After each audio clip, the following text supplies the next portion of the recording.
Management આપણી સાથે જોડાઈ ચૂક્યા છે ફોર્ટિસ હેલ્થકેરના એમડી અને સાથે જ सीईओ आशुतोष रघुवंशी जोड़ाई चुका है अपनी साथ।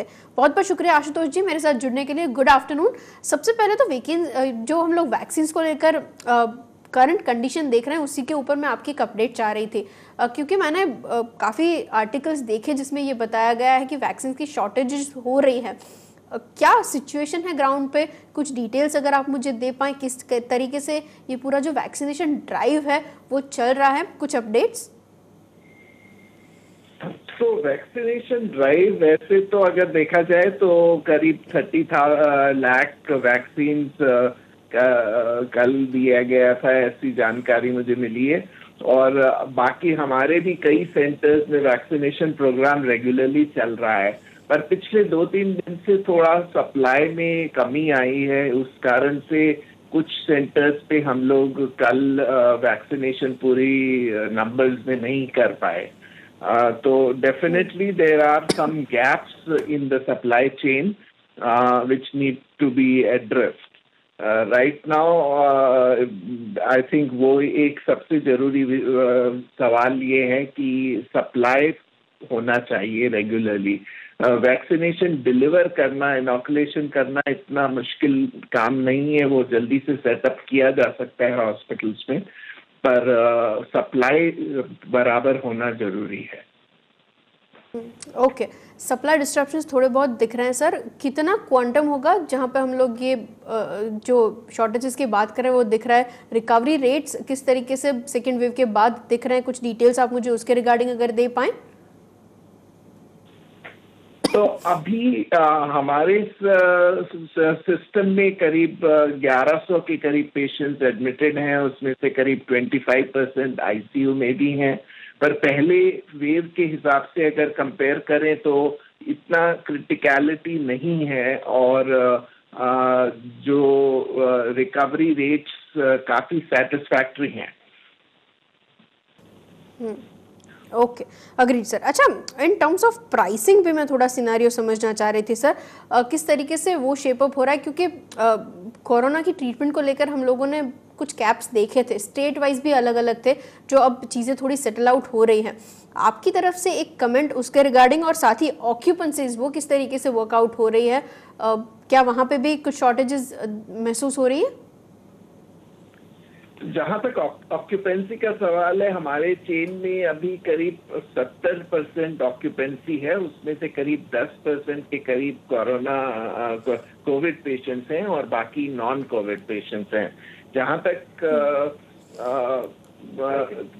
प्राइसिंग का सवाल है, ज्यादातर जगहों पे जो प्राइसिंग मैकेनिज्म शुरू किया गया था पैंडेमिक के बिगिनिंग में, वो अभी भी लागू है।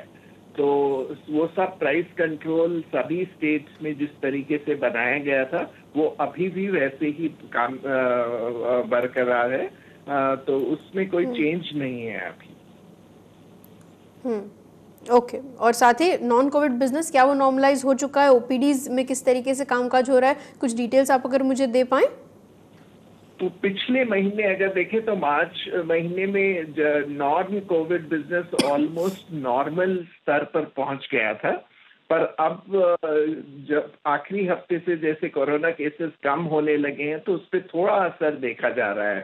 खासतौर पे ओपीडी में डेफिनेटली उसका असर देखा जा रहा है। अब अभी केवल 80% के करीब पेशेंट आ रहे हैं, जो कि प्री कोविड टाइम के कंपैरिजन में।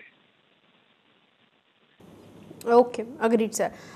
साथ ही sir, in terms of global patients वहाँ पर ट्रेंड किस तरीके से देख रहे हैं आप? क्योंकि हम लोगों ने देखा है कि स्ट्रेन और बढ़ रहा है और द काइंड ऑफ म्यूटेशन अलग अलग कंट्रीज में दिख रहे हैं, उसके लिहाज से क्या उसके रिलेटेड प्रॉब्लम्स कुछ नोटिस हो रहा है?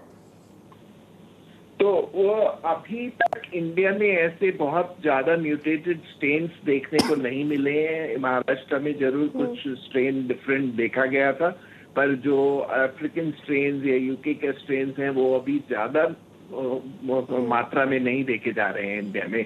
पर बराबर आई थिंक उस पर सर्वेलेंस जारी है, जेनेटिक टेस्टिंग हो रही है, तो अगर उसमें कुछ चेंज देखा जाएगा तो वो उसको डेफिनेटली हैंडल करना पड़ेगा। पर जहां तक है अभी करंटली ऐसा लगता है कि इन्फेक्टिविटी ज्यादा है तो लोगों को डिजीज होने की संभावना ज्यादा है, पर डिजीज की सीवियरिटी कम है। तो ये एक तरीके से अच्छी बात है, उसमें कम हॉस्पिटलाइजेशन की जरूरत है, ज्यादा लोग एसिम्टोमेटिक या माइल्ड सिम्टम्स के साथ हैं। Okay, agreed sir. और क्योंकि मैं सारे जो लेबोरेटरीज हैं उनके मैनेजमेंट से भी बातचीत कर रही थी, काइंड ऑफ वॉल्यूम जो हम लोग देख रहे हैं उसके अंदर भी एक शार्प सर्ज आया है। क्या आप भी वो विटनेस कर रहे हैं? सैंपल साइजेस के अंदर किस तरीके से क्वांटम आगे बढ़ता हुआ दिख रहा है? कुछ उसके रिगार्ड से भी टेस्टिंग का सिनेरियो मुझे बता पाएं आप? आपने बिल्कुल ठीक कहा, जो सैंपल्स में बहुत ज्यादा इंक्रीज हुआ है। बॉम्बे दिल्ली हर दोनों ही जगह पे करीब 10 गुना सैंपल्स बढ़ गए हैं मार्च के इस कंपैरिजन में। और हमारे पूरे सब रेफरेंस लैब्स जो एसआरएल के हैं सभी में हम देख रहे हैं कि नंबर्स बढ़ रहे हैं और पॉजिटिविटी रेट भी बढ़ रहा है।